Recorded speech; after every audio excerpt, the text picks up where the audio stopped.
Okay, welcome to another episode of Resortera Wave, November 17th, 2023, close to 11:15 on the East Coast. We're recording this on a Friday night. After that terrible game from El Tri. I don't even know if we're supposed to call it El Tri anymore because El Tri, the rock band, put up that ban, like that legal issue, whatever. Um, Alex Lora was like, El That's Tri is true. the rock band, it's not the soccer team anymore. So I don't even know if we're supposed to call it El Tri anymore. But Mexico's national team lost today against Honduras 2-0 in Tegucigalpa. Wow, my kudos to Reinaldo Rueda. He had his moments in South America. It wasn't so well in Colombia, but for some reason, when he's coaching Honduras, in certain moments, and he shines. No, and today we saw it. Oscar, your first reactions, impressions from that game that took a lot of people by surprise for sure. I think everyone it was surprising for the most part. I think it's I don't want to say it's surreal because I think it is too the way us Mexican fans and especially like the media, we just think because we're Mexico, we have all these resources. We're just we have this like right to just run through Central America and the CONCACAF region. But I mean, I've said this. I feel like I always say this to you that this Yeah, isn't 20 years ago, man. Like we're not that. I don't want to say like we're not that good, but we're just not as good as we think we are. Where we can just steamroll past teams and just play like our B or C team, yeah. and that goes for the coaching as well. I think, in my opinion, tactically, Jimmy got outclassed. To be honest, by El Profe from Honduras. Credit to him. I think spot on, especially the first half. I think that's where all the damage was done. Really. Yeah, the tempo was exact. The structure, the midfield and the defense, but also offensively how they distributed the movements with Choco Lozano and especially Palma on the left. That was there was a lot of problems caused in that area of the field, not only in the Hmm. first half but also in the second half. I mean, both goals come from that end of the field. No, the generation of the play comes from that side of the field. And you can blame a lot on Jorge Sanchez. Maybe Jorge's not, but that's what it is. It's lo que hay, no? That's what we have, no? Right now, that we have Montes, that's what we have. We have Johan, that's what we have. There's not that many options, as we have seen, out there, no? And today, I think the team was a little bit hit. It was a low jab, you can say, the injury from Ochoa, because you take a leadership voice off the pitch. No, I think you brought it up, Oscar, during the game. It's like the first time that these players, the young generation, the Chucky, the Edson, it's all them now. It's Hmm. their moment. Let's see what you do. Santi was also involved, and nothing happened. There was some space, little moves from Chucky taking shots, long shots. None of them came to fruition. Um, Patadas de ahogado, we would say in Spanish. That's what it was mainly. There was a little bit of a change once Orbelin was out, Antuna was in. So that I think what was today confusing for me is that Jimmy didn't read the game right. I think perhaps you talked about Romo before the match. I didn't even consider Romo in starting 11. Maybe put Chavez in with Edson and sort of have some generation or some type of play. Chiquito can do so much, but he looked out of the sync, and then He the got starting bullied, of to be honest, yeah, because yeah, I yeah. think it goes back to what I'm saying. I don't think we respected the opponent because I don't know if you noticed on the first half. Obviously, this is a team sport, but in my opinion, too, the individual battles we lost every single one of them, especially in the first half. Like, how many times did you see when there was a 1v1 situation with Orbelin, with Chiquito? They were getting closed down by two guys versus with us when we were trying to deal with their players. We just try to deal with one on one. Just thinking that Edson could get the job done, Jorge Sanchez could get the job done, Gallardo can get the job done. And I think, Yeah. like I said, it goes back to like I don't think we respected the opponent. We got punished for it, and then the combination of Ochoa coming off and Malagón. I mean, in my opinion, tonight maybe I'm a little biased because you see all the Cruz Azul stuff, but he looked shook, as soon as he came in my opinion. He never looked comfortable, too. So a combination of all that, snowball effect, um, especially at the end of the first half, you kind of saw that. And then, like you said, I don't think Jimmy read the game um, well enough in time, especially in time with the substitutions. Yeah. No, I think that's the issue. No, with um, the youth are going to be put into this sort of moment where they have to step up, no, and the result. Now they got to get the result in Azteca, and we know what has happened in the last years at Azteca. There's just so much pressure. It's a pressure cooker. They haven't been able to get results at Azteca. It's plain simple, and now they have to get a result at Azteca with a team that will go inspired after the win. The way that he used his bench players in the second half, I think, was pretty remarkable from Reda. Used them adequately, and I think that's going to be the issue now. Let's say that El Tri gets eliminated from this. That they don't make it. What happens next? No, I think that's going to be the question. Because I think, even as they say, because even during the transmission, they were already saying, well, you need another plan. Jimmy might not be good enough. We had all these months to prepare this, no? And now you're going to quit on it, Um, I think you got to look at the like all the aspects, the players that you have available, the coaching and everything, no? I think sometimes you overreact. I think there was a lot of overreaction after the draw against Germany, and now here you lose against Honduras, and it's like all awful, no? O sea, no era tan bueno with the tie against Germany. No es tan malo with Honduras right now, but at the same time, es lo que hay, no? I don't know how to explain it. I don't know, Nayib. I think you can't. I get the point where you get a draw against Germany, against world class players, but at the end of the day, the context of it too, I think it's different too, in my opinion. No. Yeah, it is different. Yeah. Porque también, like you said, it was a friendly, right? And do you really think if it was a really important game, now Guzman will go as late as he did with that squad?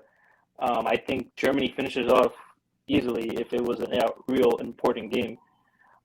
Versus this one, this is a high pressure game. You know what I mean? You could feel it because a Copa America ticket is on the line, and you felt it too because it was away in Honduras too, and that's the thing too, Nayib. I don't know if you watched I like watching not only the Mexican media, but I was watching the Honduras media as well, and they were saying like just don't be so confident just because you're not gonna be playing in San Pedro Sula with the heat and the bad grass and all that type of stuff.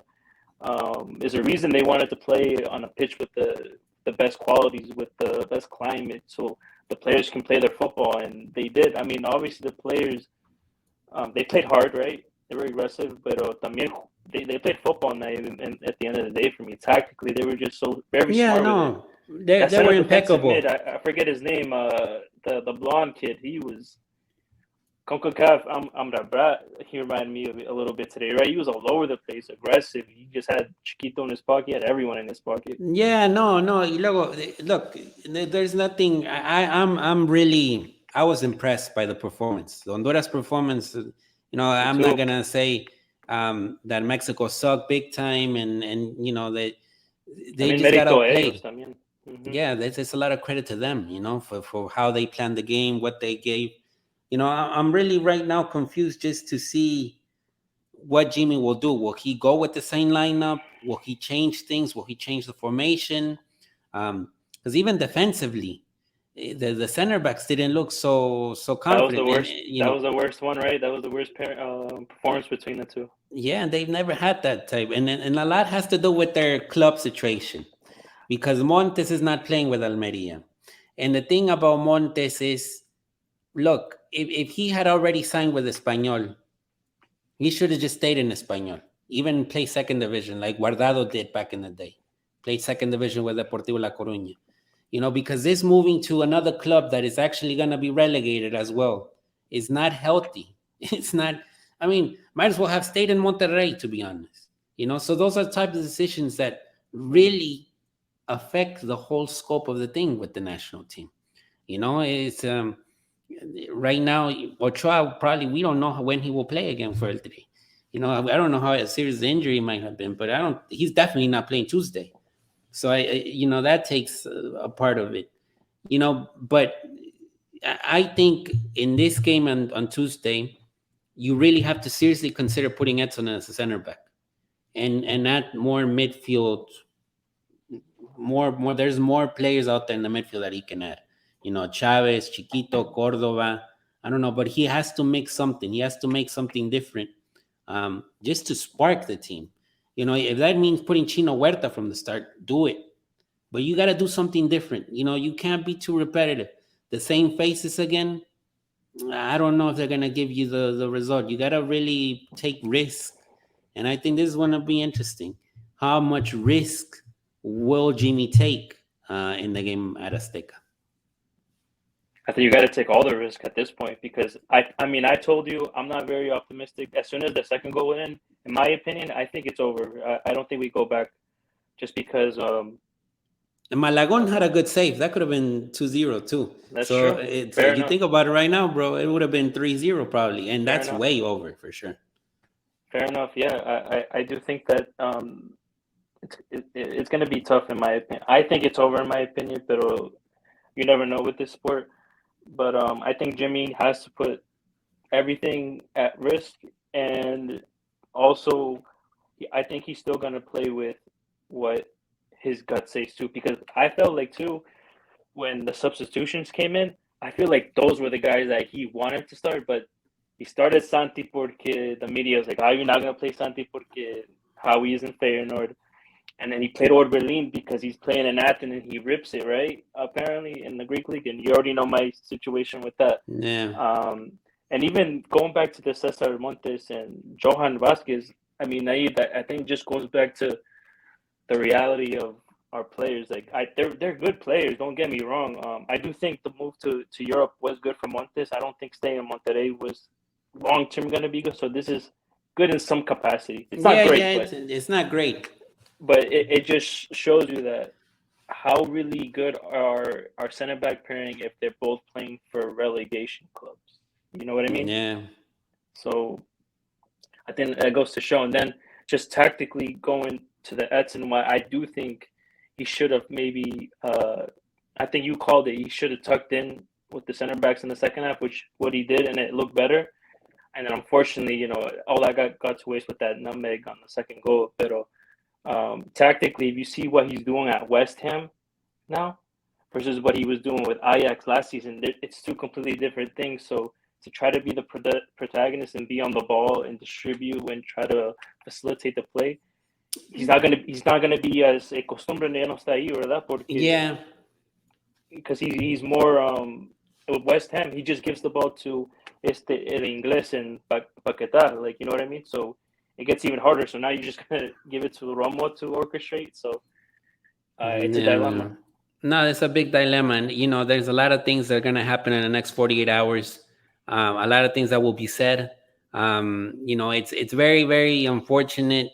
I'd say unfortunate. I mean, the debut for Quiñones is it's an anecdote. Fire, right? Yeah, and nothing else. I mean, he was just running all over the place. There wasn't any tactical nuance to his presence on the field, to be honest. I don't think I would have played him. I would have put in like Chino or something, right? Yeah. It was just throw him out there and see what happens. And then it didn't look good. But also, the whole situation with Santi Jimenez is really, really becoming difficult. I think that's a word, difficult or emergency. I don't know what it is. It's he's doing well in Feyenoord, hands down a great performance this season. But when it comes to the national team, it's just he's either getting eaten up by the pressure or there's just so many factors that are just not working in his favor. The distribution to him isn't good. Because if you see the game against Germany, like you said, context is different. It's a friendly, but then you see this situation. It's very similar both. At least with Germany, he had shots on goal that he missed. And this one, there wasn't a single one. So that's a big issue. That he's not really influential. He runs a lot and everything, but at the end of the day, he's young, no, and you're putting all this pressure on him to be the poster boy, no, the one and only. I think this has to be a collective effort. Always, if El Tri wins, is because everyone is playing their part in the performance of the team, and today nobody did. So with that, it's very difficult to put up performances against any team, whether it's Honduras, Brazil, the U.S. If Mexico plays this way, it will always lose, no matter if the it doesn't take that much to beat Mexico right now. I think that's the issue. No, without a doubt. I mean, like you said, while we are progressing in some capacity throughout the years, I think CONCACAF region is just catching up at a more faster rate than the way we are progressing in a sense. But it's a sticky one to be honest. Yeah, it is. It is. But I see the positive too in it, porque también now we're gonna see what these kids are made of, right? Even if they fail, this is gonna be good for them, in my opinion. Obviously, it's gonna suck not being in the Copa America, but I think the federation, the national team needs something like this, man. We just can't keep getting away with, we have so many get out of jail cards in our region. So maybe this is something we need. Just kind of how like the U.S. missed the World Cup in 2018, and now look at them now. Yeah, no, and look, even it's just a roller coaster of emotions. No, sometimes you think they're improving, and then there are other nights that you're just damn, they're not improving at all. It's like the advancements that you think happen, because this technically is the second defeat in the Jimmy Lozano era after the Qatar defeat in the group stage of the Gold Cup, and that was a totally different sort of defeat, no. This one is just he was tactically beaten up by the other coach. It was just from start to finish. I mean, the fact that they were finishing the match in their area defending says a lot. That they just couldn't find the factors. It is a big test for the young players, and we'll see how they do. But it's not looking good. I mean, I think, like you said, if they're eliminated from this, if they don't have no option to go to the Copa America, I think it's good for the federation to do something. Maybe that will wake them up. But it's a little bit a lot of factors. I think that the first thing is to just find ways of creating good offensive plays, because they didn't show them today. I just didn't see any. There wasn't really any offensive plays that stood out. I mean, Antuna tried, maybe some Sanchez, and then Gallardo, but it was very, very, very passive game overall. I think going back to why Jimmy got it tactically wrong. I think Antuna needed the one to start, and even Chucky. I don't think he should have started this game. Looking at the game back, right, because he always kept on trying to cut in. And then, we're going to like why Santi isn't getting any service and what isn't he doing anything. But a lot of that too, Nayib, him and even Raul Jimenez, they got no service at all whatsoever. And this is going back to the Tata era too. Who was the prolific forward for the Tata era? No, nadie. Tampoco había. I mean, Henry Martin. No, there wasn't. And even Chucky, since that horrific injury he had against Honduras in Dallas, his national team level hasn't been good. No, and that's one of the issues that are really, starting to stand up. Like it stands out when El Tri loses, because nothing's happening. You got options off the bench. Maybe Piojo Alvarado can get looks. Maybe Córdoba. I mean, thinking about it now, if Piojo started on the left and Antuna started on the right, would that have been better? Because they would surface more the Santi in the situation versus, I think, Orbelin. He's just not national team level, let's be honest. And then Chucky, it's more for him. He's trying to look for the goal. I mean, in the first half, he tried to take a 40-yard rip, and it was a decent shot, but if you're a winger and you're Santi, like what am I supposed to work with here too? You know what I mean? Yeah, So you got to that's a look good what's the one. best for the team.